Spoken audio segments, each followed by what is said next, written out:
गुरुदेव दत्त स्वामी महाराज की जय, छत्रपती शिवाजी महाराज की जय, व्यंकटरमणा गोविंदा गोविंदा। आज बालाजी महाराजांचे 7 शनिवारचं व्रतापैकी आज 5वा शनिवार आहे। हे सगळं बालाजी महाराज करून घेतात आणि हे व्रत करत असताना मग खूप काही गोष्टी लागतात असं खूप जणांच्या मनात भ्रम आहे। पण श्रीयकांताय म्हणजे काय? महालक्ष्मी आणि पद्मावती यांचे पती बालाजी महाराज।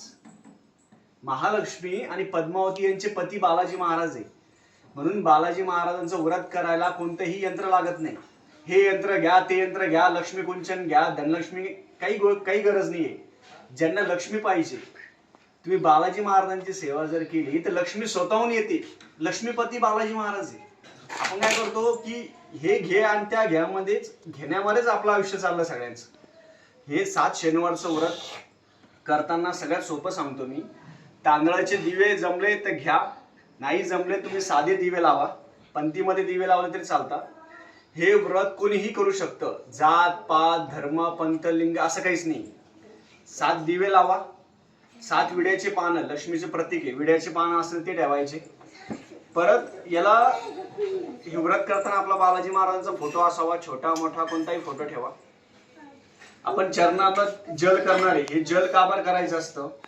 याच्यामध्ये आपण कापूर टाकतो, कापूर असेल, तुळशीपत्र असेल, इलायची असेल, लवंग असेल, हे खूप चांगलं आहे, हे प्यायला पाहिजे प्रसादासाठी।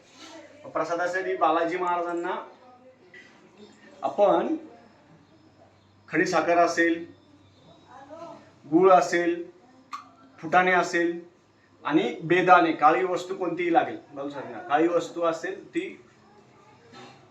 वस्तू असेल, बेदाणे असेल ते आपण दाखवू शकतो। आणि एक नारळ फोडायचा आहे। हे प्रत्येक शनिवारी करायचं आहे। आता ही जी पुडी ही पहिल्या शनिवारी करायची आहे, प्रत्येक शनिवारी करायची नाही, काही गरज नाही त्याची।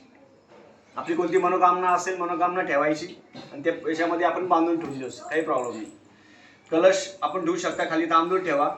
आता हे 7 शनिवारामध्ये सगळ्यात मुख्य गोष्ट मला खूप आवडली, म्हणजे प्रत्येक शनिवारी आपण गणपती बाप्पाचा अभिषेक करणार आहे।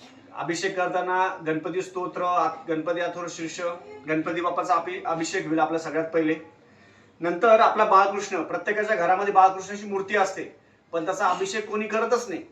पण ह्या 7 शनिवारामध्ये बाळकृष्णाचा अभिषेक आपण करायचा। श्री सूक्त, पुरुष सूक्त आणि कुलदेवतेचा टाक।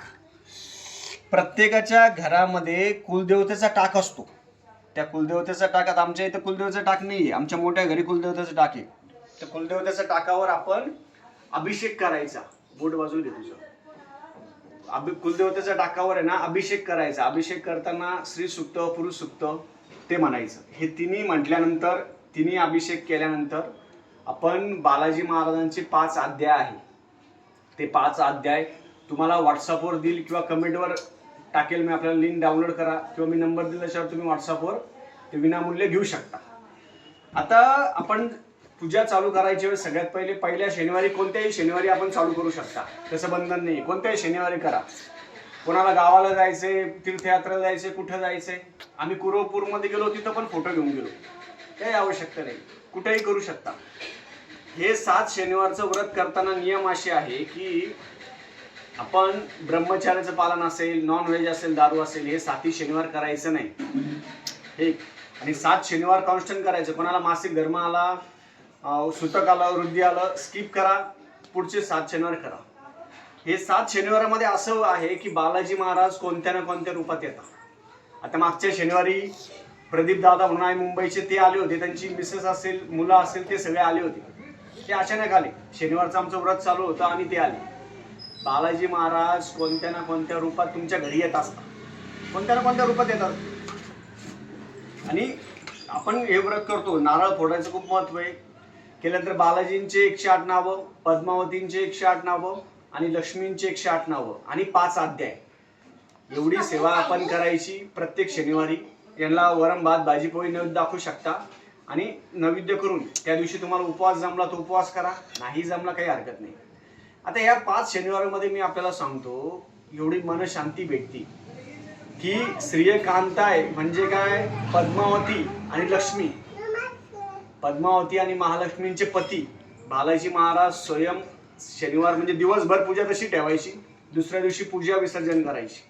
आता 7वा शनिवार म्हणजे जो शेवटी शनिवार राहील 5, 6वा आणि 7वा, 7व्या शनिवारी मी सगळ्यांना बोलवणार आहे. तुम्ही छत्रपती संभाजीनगरमध्ये असाल तर अवश्य दर्शन करण्यासाठी, हे चरणतीर्थ हा प्रसाद घेण्यासाठी 7व्या शनिवारी तुम्ही सगळ्यांनी यावं.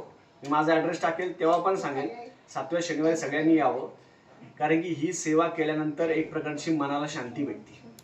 व्यंकटेश स्तोत्र तुम्ही 11 वेळा 21 वेळा व्यंकटेश स्तोत्र आपण वाचायला पाहिजे. आणि हे कशासाठी? आपली मनोकामना पूर्ण होती. पण आपली मनोकामना पूर्ण असेल, आपल्या सगळ्या गोष्टी असेल, पण मनशांतीसाठी हे बालाजी महाराजांचे 7 शनिवार तुम्ही सगळ्यांनी करावे, ही माझी सगळ्यांना हात जोडून विनंती आहे.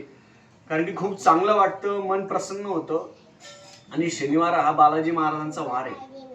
मन खूप चांगलं होतं, मन प्रसन्न होतं. आणि बालाजी महाराजांना देणारे आपण कोण आहे? आपण शून्य आहे. आपण काहीच नाही देऊ शकत बालाजी महाराजांना. जे तिरुपती बालाजी महाराजांना जाता ते रिकाम्या हाताने कधी परत येत नाही. ते बालाजी महाराज कोणाचं काही गोष्टी ठेवत नाही. कुबेराचं व्याज देताय ते अजून. विचार करा, म्हणजे बालाजी महाराजांची जो व्यक्ती सेवा करतो त्या व्यक्तीला कधीही कमी पडत नाही. असे एक व्यक्ती जे सेवेकरी होते ते प्रत्येक महिन्याला बालाजी महाराज जाता, त्यांच्या सगळ्या गोष्टी चांगल्या आहे. तिरुपतीला जातात, सगळ्या गोष्टी चांगल्या आहे. जो व्यंकटेश स्तोत्र रोज वाचतो, व्यंकटेश स्तोत्र फक्त रात्री वाचायसारखं नाही, व्यंकटेश स्तोत्र तुम्ही रोज वाचा, सकाळ दुपार संध्याकाळ. आणि आपला प्रपंच करून परमार्थ करायचा आहे.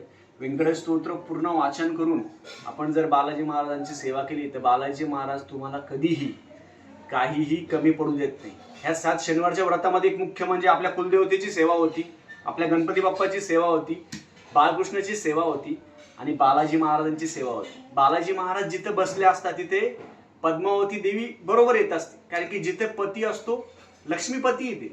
त्यांच्या वक्षस्थळावर लक्ष्मी म्हणजे पद्मावती देवी असेल, महालक्ष्मी असेल, त्यांच्या वक्षस्थळावर आहे स्वतः. म्हणून जेव्हा बालाजी महाराजांना आपण 7 शनिवार आपण त्यांना बसवतो घरामध्ये, पद्मावती देवी असेल, लक्ष्मी देवी असेल, त्यांच्या सोबत येत असतात ते. म्हणून प्रत्येकाने हे 7 शनिवारचं व्रत प्रत्येकाने करावं. मनामध्ये कोणताही किंतु परंतु ठेवू नका. तुम्ही बॅचलर असाल, कसे असाल, काही नाही. आणि तुम्हाला काही मांडणी करता नाही आली, नुसता फोटो ठेवा, ते 5 अध्याय वाचा, बस. काहीच नाही, काहीच करू नका. दिवे लावा फक्त आणि 5 अध्याय वाचा. तुम्ही कलश मांडू नका, काही आवश्यकता नाही. हे 7 शनिवारचं व्रत जो व्यक्ती करतो त्या व्यक्तीला बालाजी महाराज सगळ्या गोष्टी देत असतात, सगळ्या. म्हणून तुमच्या मनामध्ये अजून संभ्रम असेल, तो संभ्रम सगळ्यांनी काढा. पुढच्या शनिवारपासून प्रत्येकाने, श्रावणामध्ये तरी पुढच्या शनिवारपासून प्रत्येकाने 7 शनिवारचं व्रत सुरू करून द्या. बालाजी महाराजांचा फोटो ठेवा. तुम्ही तुमच्या घरी करू शकता, तुमच्या बिझनेसच्या ठिकाणी करू शकता, मंदिरामध्ये करू शकता, कुठेही करू शकता. त्याला कोणतंही बंधन नाही, कोणतंही काही नाही. आणि एक प्रकारची बालाजी महाराजांची शांती आपल्या मनाला लागते. आणि तो दिवस जे एवढे शनिवार झाले आता 5, तर मनामध्ये एक प्रकारची शांती असते. आणि शनिवार कधी येईल असं मनामध्ये ओढ असते. ही अशी बालाजी महाराजांची सेवा आहे. बालाजी महाराजांनी करून घेतली. काही चुकलं असेल बालाजी महाराजांना माफी मागायची. बालाजी महाराज सगळं काही देत असतात. आणि आपलं मन जर आपण चांगलं ठेवलं तर आपल्याला देव सगळ्या गोष्टी देत असतो. कोणाची कधीही आयुष्यामध्ये बरोबरी करायची नाही, हे लक्षात घ्या. आणि तिरुपती बालाजीला आपण अवश्य जावं. झालेली सेवा मी बालाजी महाराजांच्या चरणावर ठेवतो. आणि हे जे आपण जल आहे, हे जल पिल्यानंतर एक प्रकारची ताकद येते बघा. या जलामध्ये खूप ताकद आहे. आणि बालाजी महाराजांना फुटाणे आणि गुळ खूप आवडतो. आणि साधी तांदळाची खिचडी बालाजी महाराजांना खूप आवडते. आणि व्यंकटेश स्तोत्र सगळ्यांनी म्हणावं. झालेली सेवा मी बालाजी महाराजांची रुजू करतो. श्री स्वामी समर्थ.